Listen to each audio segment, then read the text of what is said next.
Up next, Lady in the Lake. This is also from 2010, takes place in Michigan. Mother of 3, not young children, these were like adult children at that time. She had been at a church and never came home.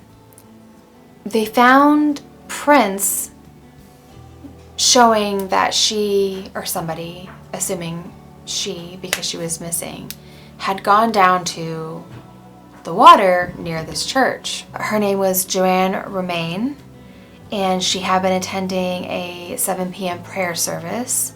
The police, when they found out that she was missing and they found these tracks leading down to the water, thought that she had committed suicide, but her family said, no, we don't believe that. They couldn't find any useful fingerprints inside the car. They searched the water for days, couldn't find her. There's no other evidence that she had gone in the water, and she was a devout Catholic, and suicide would have been against her faith. An expert decided to go down to the water to prove how hard and improbable that it would have been for her to get into the water in the conditions on that night. So he had a woman go down. So this was when he did this simulation, it was during a dry, I'm assuming spring or summer day. He took a woman in the same kind of heel Joanne would have been wearing and demonstrated how hard it would have been in snowy conditions and icy conditions in the dark for her to get down to the water, because it was quite a treacherous terrain, and it was hard for the woman during the demonstration without the snow in the daylight to get down. He doesn't think that she went down on her own to commit suicide, to go into the water. So they got her phone records and saw that she had contacted a security company because she had been paranoid that she was being followed. Family said that she was acting nervous before her disappearance, and that her car, they found out had left the church service because somebody that attended the church service with her had said that her car was gone following the church service. But they found the car there, so it had come back. Said that it was parked in a slightly different spot than it was before she left. Her body was eventually found 35 miles from where it may have entered the water in Michigan. It was found by 2 fishermen on Boblo Island in Ontario, Canada. But because she was in the water and had been in the water for some time, her death was inconclusive. One clue that they talked about was that her purse had been ripped, but at the time the police didn't think that it was significant because of where it was ripped. So like the strap hadn't been ripped as if it had been ripped away from her. She had a designer bag and it had like ruffles on it, and one of the ruffles had been torn, but the police didn't think that this was significant, and so they didn't fingerprint the bag. Her purse had been found in her car, which her daughter said would have been really weird because her mother would have never left her purse in the car. Her rosary and cell phone was missing, and her shoes were intact. So they're saying that if she had traversed that area, that would have been very hard to get down. When they found her body, her shoes were on her feet, and they did not look as if she had walked down that area to the water. Her daughter has some people that she suspects may have been responsible for her mother's death. The first person that she named was her father. Apparently, they'd had a bad marriage and he was abusive when she finally divorced him, and her daughter theorized that it could have been her father because her father was angry that her mother finally divorced him. The second person that she suspected was her mother's brother. Her uncle had been,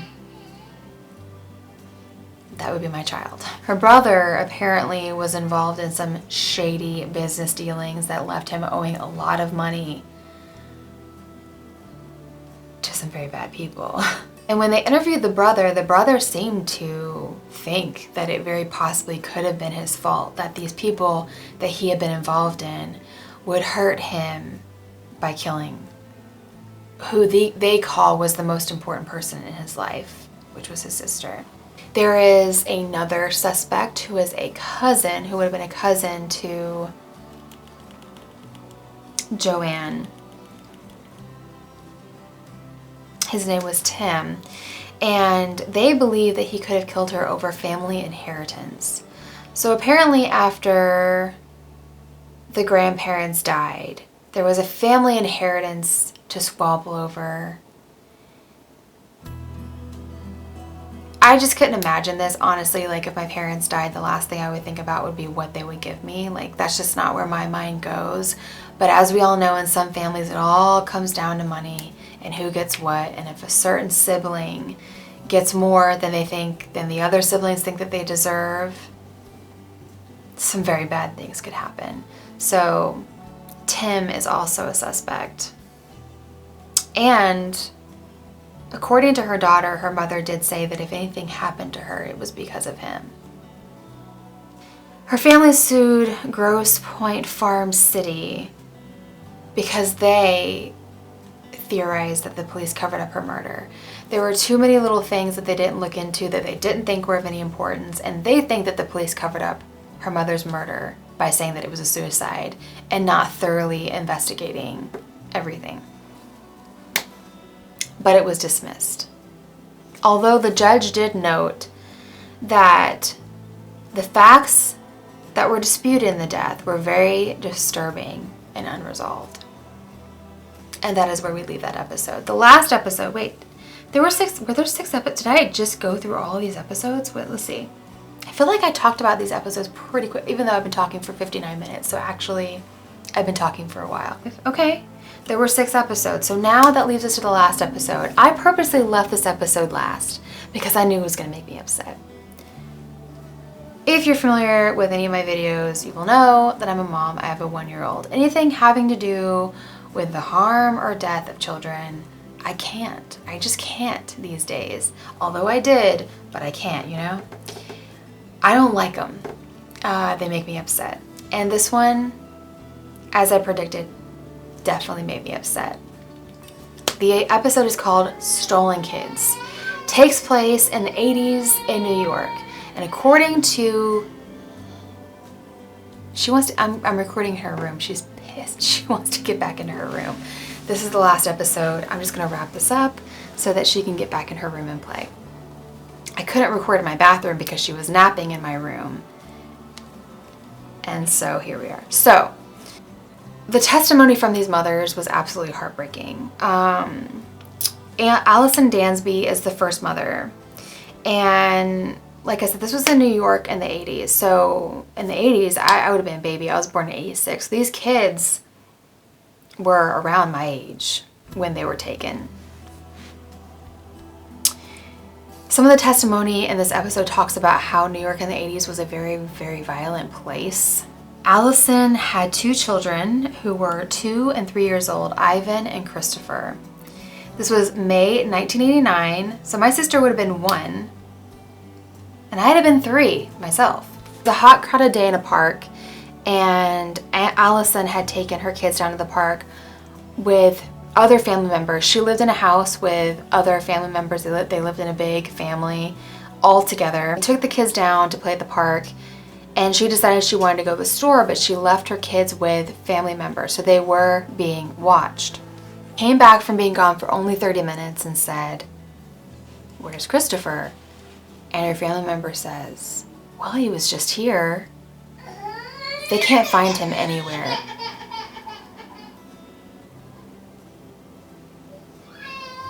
Hopefully that's not too loud. My kid is crying. My husband is with her, but her routine is to be in here to play, so I think she's getting impatient. So hopefully that doesn't ruin the quality of this video, but this is my life. I'm a mom. I live in a small 2-bedroom apartment. You're gonna hear my kid, so apologies. Searched 24 blocks for him. They interviewed the father because in cases like this, when the parents are split up, they think, okay, maybe the kid was taken by the other parent, but he was in Florida. He couldn't have taken the kid. They do note that the mother was an addict. I don't know what significance that would have in her kid being taken, but that was a fact given in the episode. Then, months later, a different mother, Rosa Glover, had a 19-month-old son named Shane, who she had taken to the same park to play around the same time of day. And she was showing pictures of him, and it was so sad seeing him on these pictures, knowing that he's gone. It's so eerie to see a picture of a kid happy and playing, but this is a story about how he went missing. Like, that is just so, it like messes with your mind. So when she went to the park with him that afternoon, she noticed that some older kids, around 10 years old, asked to play with her 19-month-old son. And not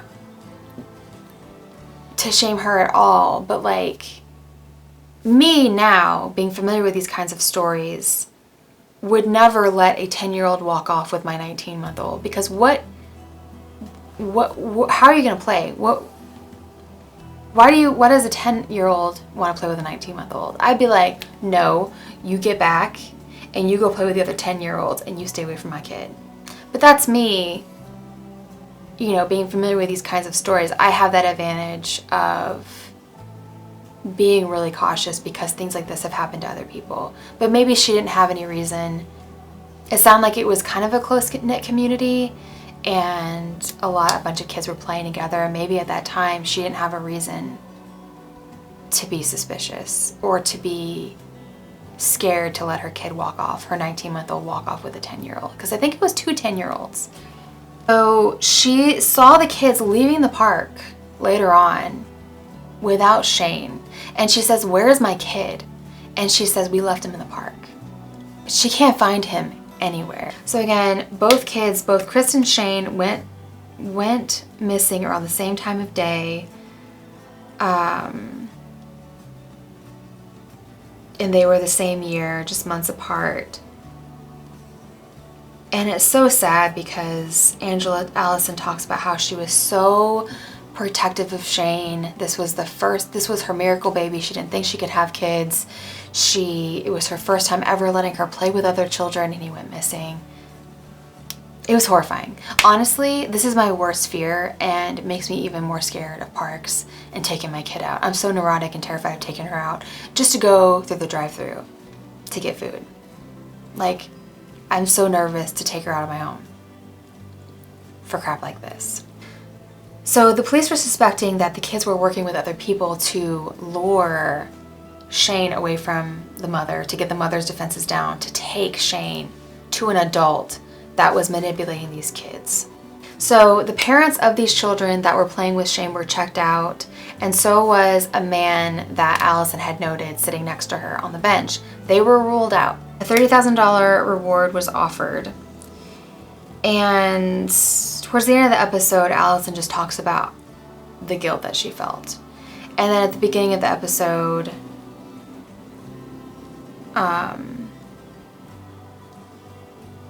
so Rose is the second. I'm jumping around in my notes. Rose is the second mother. Allison is the first mother. So both Allison and Rosa were talking about the guilt that they felt, especially Allison in the beginning of the episode, talking about how when Christopher went missing, for the rest of her life, she just went through the motions. And the way that they describe their guilt and their grief is exactly how you would imagine if you are also a mother. Particularly if you have a young child that would have been around that age. Vivi is 1, so I was putting myself in their shoes. And this episode was as brutal for me as I thought it was going to be. The police thought that there was a baby selling ring going on, and that is what happened to these kids.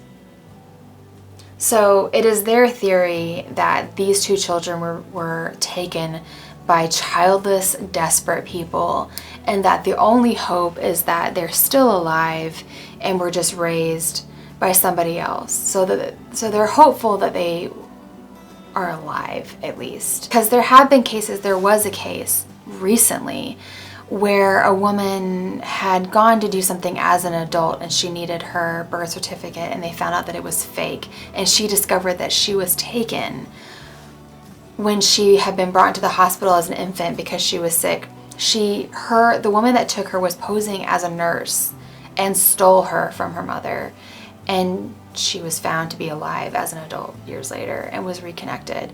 So with DNA these days and people submitting their DNA for ancestry and things, It's their hope that they will be found alive as adults later and that the mystery will eventually be solved. But at one point in the episode, I lost my shit and started crying because this type of stuff just gets to me these days now because I'm a mom. It wouldn't have gotten to me back in the day, but predictably this was the hardest episode for me to watch. But that also concludes volume 2. So if you saw these episodes, let me know what you thought. Tell me what your favorite episode was. I feel kind of morbid saying favorite episode because these episodes are made out of other people's tragedies, but you know what I mean. Obviously, like I already said, my favorite was the paranormal episode. Do you also prefer the paranormal Unsolved Mysteries episodes? Let me know. And so that concludes what will probably be 2 or 3 videos, but I hope they bring back more. I grew up with this show and loved it, so I hope they keep doing the Unsolved Mysteries episodes because I think that they're worth doing, and I hope that some of these episodes, I hope that people get closure. I hope that people will call in for tips and that they will get solved. So thanks for watching, and I will see you in my next video.